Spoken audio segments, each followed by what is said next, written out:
안녕하십니까. 충남 계룡시에 살고 있는 도곡 오해원이라고 합니다. 오늘은 간목에 대해서 학습하도록 하겠습니다. 간목 일간에서 오행의 희귀신을 통변하는 방법과 실전 사주를 통해서 오행을 대입하여 어떻게 해석하는지에 대해서 공부하도록 하겠습니다. 간목은 이렇게 나무들처럼 목을 상징합니다. 그래서 곧게 자라는 기운을 간목이라고 합니다. 그리고 을목은 이렇게 옆으로 퍼진다라는 의미를 뜻하고, 간목은 바로 올라간다. 그래서 사람으로 치면 이제 이렇게 이제 반드시 있는 모양도 간목입니다. 그리고 이 팔다리들은 을목이라고 할 수 있겠습니다. 그래서 을목이 있는 사람들은 얼굴이 넓적합니다. 옆으로 넓적하고, 간목들은 되게 목형이라고 해서 이렇게 반드시 올라가 있는 모양들을 체형도 많이 갖고 있습니다. 저는 이제 묘목이 있어서 약간 을목 성향이기 때문에 얼굴이 조금 넓적한 형에 속한다고 볼 수 있습니다. 대개 을목들은 얼굴이 조금 넓적하고 토생금이 잘 되면 몸매나 굴곡이 이렇게 이제 나올 때 나오고 들어갈 때 들어가는 체형을 갖게 되기도 하는데, 일단 오행으로도 몸을 보는 형상이 있지만 오늘은 간목에 대해서 공부하는 시간을 갖도록 하겠습니다. 간목은 인묘월 중에 인 중에 간목, 묘 중에 간목이라고 있습니다. 그래서 인묘월 기운을 나타내기도 한다. 그래서 인묘월의 간목은 어떠한 오행의 배합이나 희귀신을 가지고 통변을 하는 거냐, 기초적으로 알아야 합니다. 그래서 오행의 특성을 알고 사주를 이렇게 들여다보면 조금씩 보입니다. 그래서 오행적으로도 공부도 많이 해야 합니다. 일단 간목은 기토가 괴수, 그러니까 토국수라고 합니다. 토국수. 이런 옆에 보면 이런 나무들이 크기 위해서는 일단 땅이 있어야 합니다. 그리고 땅이 그 습기를 머금고 있어야 합니다. 그래서 이 계절에는 항상 온도 습도가 있다. 인월하면 온도 습도가 있다. 인월 묘월의 간목을 뜻하는 거예요. 꼭 간목 일간을 뜻하는 건 아니고, 원령 용신이 간목일 때 사주를 보면서 이제 구분하는 방법은 차후 설명드리겠습니다. 그래서 일단 간목이 크기 위해서는 기토가 계수를 토국수하였는가, 이게 이제 이것을 지식을 배우거나 활용할 환경을 잘 만났는가 보는 것입니다. 그래서 이 토가 계수를 머금어야 합니다. 그래서 보통 우리가 잘못 이해하면 이 간목은 막 임수 큰 물 먹는 줄 아는데, 간목은 이렇게 습기를 먹습니다. 습을 먹고 기토 땅에서 인식을 해야 됩니다. 무토면은 간목이 이제 소토 작업이나 이런 것이 물이 깊게 묻히니까 노동 건축이나 이런 데로 가게 됩니다. 그래서 기술 배우러 간다는 거지, 순수한 학문을 하기 위해서는 기토와 기수의 배합이 잘 되어 있는가 확인을 해야 합니다. 만약에 계수가 없다 그러면 순수 지식 또는 노동을 하라는 의미입니다. 이 계절에 계수가 없으면, 만약에 간목이, 그리고 머리가 이제 잘 안 굴러간다, 또는 그래서 이론적인 것보다 지식적인 것보다 기술 쪽에 예체능이나 기술, 과학기술 쪽, 요즘은 정화가 더 머리가 좋을 수 있습니다. 기수보다. 그래서 항상 계수는 준비적 개념이라고 보시면 됩니다. 정화도 준비하는 개념으로 보시면 되겠습니다. 그리고 나서 토가 습기를 머금으면, 그리면 이 나무가 클 수 있습니다. 그래서 계갑이라는 것은 뭐냐면 창의적 지식을 쌓는다. 뭐 학교 가서 공부를 한다. 배운다라는 거죠. 배운다. 계갑, 수생목, 배운다. 그리고 이렇게 이제 갑병은 활용한다. 활용 효과가 지로 나타난다. 이런 것은 이제 갑병이 있어야 되는 거고, 그리고 이제 신계는 뭐냐면, 네, 이 나무가 토국수, 이게 토 속에 개수 먹고 이렇게 큽니다. 병화를 보고서 이렇게 미래감, 어떤 목표나 목적을 정해놓고 나무가 이게 병화가 있으면 나는 얼만큼 커야겠다 하고 이렇게 정해서 이게 나무들이 큽니다. 클 때 남들보다 오래 살거나 지속적인 수원 역할이라고 하죠. 그래서 이게 신금이 계수를 생하는 것을 수원이라고 합니다. 수원. 명략적 용어로 수원이라고 한다. 그래서 지식적 가치가 높아 가격이 비싸다. 그러니까 전문성이 높다라는 것입니다. 그래서 사주에서 갑목은 기계, 계갑, 신계, 갑병식으로 이런 오행의 배합을 잘 알아야 합니다. 일단 이런 게 자꾸 관심 가져질 때쯤 되면 명리가 이것저것 해보다 안 돼가지고 오행도 해야 되겠다라고 인식을 하기 시작한 것입니다. 그래서 보통 갑목이 기토가 있고 계수가 올 때, 뭐 계사년 같으면 이게 수생목을 시도합니다. 그래서 갑기가 있거나 이런 세 개가 모일 때 공부를 하게 됩니다. 공부 이런 걸 세 개가 모일 때 여기다 운에다 넣고 설명도 하시면 됩니다. 그래서 계수가 없으면 노동을 해라, 기술을 배워라, 뭐 이과로 가라, 순수 학문은 안 된다라는 의미가 있습니다. 토가 없는 것은 뭐냐면 여기에서 환경 조성이 잘 안 됐다라는 의미입니다. 그래서 토가 없으면 시기나 때, 부모나 가족적인 도움이 좀 무엇인가, 환경이라는 것은 가정하고도 관련이 있습니다. 그래서 이렇게 토국수가 된 경우 가정 환경이 뒷받침이 잘 된다는 의미도 요 속에 숨어 있습니다. 그래서 기토가 없으면 시기 때 이런 거 부모나 형제의 뒷받침이 조금 부족하게 어떤 복을 받습니다. 신금이 없으면 여기 수원, 깊은 수원이 없으면 지식적 가치가 낮습니다. 그래서 가격도 싸고 월급도 싸고 시기도 싸고 시급도 싸고 라는 가격 가치 전문성이 부족해진다라는 의미로 해석을 하게 됩니다. 병화가 없는 것은 이건 활용성이 당연히 떨어지겠죠. 그리고 귀함이, 이게 갑병을 귀라고 합니다. 귀. 이거는 가르치다라는 의미도 있습니다. 개가 배우다, 갑병 가르치다라는 의미도 있습니다. 근데 보통 춘절에 태어났는데 병화가 없는 사주들이 있어요.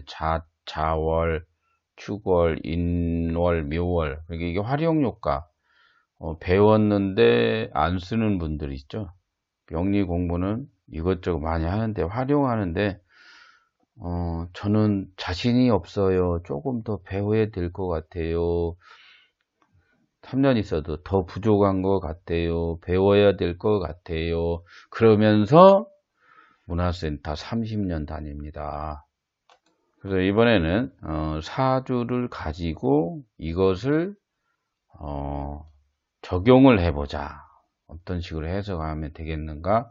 그래서 다음 사주를 보고 오행 희귀신에 대해서, 그리고 사주가 어떻게 구성되어 있는지에 따라서 통변하는 방법이 다릅니다. 그래서 이런 오행의 희귀신을 어떻게 통변하는 건가, 어떻게 적용하는지에 대해서 다음 사주를 보고 공부하도록 하겠습니다.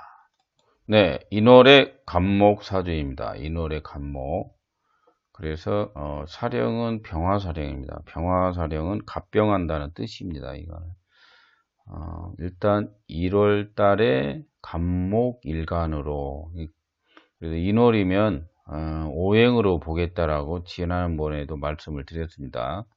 지난 강의에 보면 이게 인월하면 오행으로 보겠다, 간목일간 하면 나머지 7글자를 놓고 육신적 해석, 뭐 왕세강약이나 여러 가지로 보겠다라는 의미가 들어 있습니다. 1월 달에 확인할 게 토국수를 확인해야 됩니다. 토국수 가지고 기계, 축토가 있으면 기계를 합니다. 보통 오행 공부가 잘못된 간목이 무토 땅에서 큰다고 오해할 수 있습니다. 그렇지 않습니다. 시간적 학문으로 봤을 때 지지 축토에서 간목이 큽니다. 보통 이제 뭐 대학교 이상 어디 가서 가르치거나 학습을 하거나 뭐 간목이 있으면 축토를 많이 가지고 있습니다. 그래서 기계, 아까 설명한 대로 환경 조성이 잘 되었는가 보는 것입니다. 그래서 다시 가보면 기계는 지식을 배우거나 활용할 환경을 잘 만난다라는 의미입니다. 그래서 이 사주의 기계가 여기 있다라는 것입니다. 다음 두 번째는 개갑. 당연히 여기서 개갑합니다. 1월달이라 축토 땅을 인정을 하는 것입니다. 해월장이면 축토를 인정을 안 하는데 이제 술토나 미토로 봐야 되지만 1월달이니까 축토 땅을 가지고 해석할 수 있습니다. 그래서 개갑이라는 것은 다음 화면을 보면 창의적 지식을 쌓는다 라고 보시면 됩니다. 그래서 공부를 하는데 기계, 환경 조성 잘 돼 있고 시기와 때가 적절하고 때 되면 공부가 잘 됩니다. 뒷바라지도 부모가 잘 해주게 되고 개갑, 나는 거기에서 공부를 하게 됩니다. 그리고 나서 신계를 봐야 합니다. 신계는 지식적 가치가 높아 가격이 비싸다라고 설명을 드렸습니다. 그래서 사주에 신계가 있는가? 여기 신금에 신계가 있습니다. 그래서 가격이 상당히 비싼 사주로 보면 됩니다. 또는 뭐냐면 지식의 깊이가 있다. 그래서 전문성이 있고 가격이 비싸다. 그런 겁니다. 이것을 이제 오행의 희귀신에서는 보자용이라고 합니다. 깊은 1월 달에는 이거의 보자용이라 해서 깊은 수원 신계, 그래서 교수급 머리, 연구 박사급 머리라고 하는 것입니다. 그래서 신계는 있는데 무토가 있으면 또 다른 얘기입니다. 그래서 무토는 기가 돼서 기계가 아니고 무게가 되는 거니까 환경을 이롭지 않게 불리한 환경을 만났다고 보는 것입니다. 그래서 나중에 다시 공부할 때 제때에 공부 안 하고 나이 먹고 가정주부 생활하거나 사회생활 하다가 공부하는 사람들 유형은 이 계절에 무토 성향을 많이 갖고 있습니다. 그래서 무토가 있으면 노동 건축이나 이과적 성향, 기술, 노동이 들어간다는 거예요. 그래서 이런 기계보다는 조금 떨어진다는 거죠. 그래서 이과적 성향을 갖게 되는 것이고, 그래서 의신적인 것과 기신적인 것을 이게 배합을 해서 해석을 할 줄 알아야 됩니다. 그리고 갑병은 이렇게 인호술 해갖고 인중병화라 갑병이 하긴 하는데 크게 드러나서 하진 않습니다. 그래서 이 사주는 교수급 머리 또는 깊은 수원을 할 수 있기 때문에 연구원급 사주로 보시면 되겠습니다. 그래서 실질적으로 연구원 사주입니다. 연구원 사주입니다. 그리고 격국으로 보면 이것은 걸록격 사주입니다. 걸록격 사주라. 걸록격은 금이 상신입니다. 그래서 상신이 잘 있습니다. 이런 거는 이제 걸록격은 정관이 상신입니다. 정관. 그래서 상신이 국가 자리에 있기 때문에 다국적 인물 또는 국가직과도 인연이 있습니다. 그래서 이제 이런 것도 해석하는 방법이 또 따로 있습니다. 격곡으로 해석하면 되고, 육신으로는 올해 이제 토가 오니까 토가 옵니다. 소토를 일시거를 한다는 거죠. 그래서 내가 장소를 이동하는 거냐, 부인이 이동을 하는 거냐, 이런 것은 나중에 운을 볼 때 자세히 또 설명을 드리도록 하겠습니다. 오늘은 오행의 희귀신을 가지고 이 사람은 딱 보는 순간 기계가 있고 계갑이 있고 신계가 있고 갑병이 있구나. 그래서 실력의 깊이가 크구나. 그래서 박사급, 연구원급 사주이구나. 이분이 국가 공무원 쪽에서 국가직에서 연구원 사주입니다. 그래서 연구원에서 근무를 하고 있는 사주예요. 그래서 계절별로 희귀신이 있습니다. 그 희귀신 알면 이렇게 탁 보면 따다다닥 오행적으로 실력이 있구나. 이게 금방 보입니다. 그것을 오행으로 연습을 한 다음에 격국으로 가서는 격은 뭐고, 육신으로는 토가 오니까 쟁제하는구나. 어떤 영역적으로 뭐 어떤 문제가 있겠구나. 누가 이런 걸 이제 나중에 이제 쭉 해석을 하는 겁니다. 그래서 지금은 뭐냐면 오행의 희귀신 통변의 법칙이 많이 있습니다. 뭐 여기에도 여러 가지가 또 있습니다. 그러나 차근차근히 학습을 하다 보면 오행도 정복할 날이 멀지 않았다고 보시면 되겠습니다. 그래서 오늘은 인월의 간목이 음양오행의 희귀신을 어떻게 통변하는지, 그리고 어떻게 적용을 해서 오행의 실력적 깊이가 어떻게 되어 있는지를 보는 시간이었습니다. 오행을 딱 보면 실력이 있는지 없는지 금방 그 사람의 단점을 금방 알 수 있습니다. 그래서 오행이 이제 깊게 공부하다가 이것을 잘못 사용하게 되면 사람한테 안 좋은 소리 할 수 있습니다. 딱 보고 뭐 네가 뭔 실력이 있니 뭐 어쩌고 저쩌고 할 수 있다라는 거예요. 그래서 이 학문은 인간을 이롭게 하는 학문입니다. 그래서 저 사람의 단점은 뭘까 찾아내 가지고 음해하는 학문이 아니에요. 그래서 단점을 보완시켜 주고 끌어줄 수 있는 그런 학문으로 사용을 해야 된다는 것입니다. 오늘은 오행의 음양오행 희귀신 인월 간목에 대한 공부를 마치도록 하겠습니다. 오늘도 좋은 하루 되시기 바랍니다.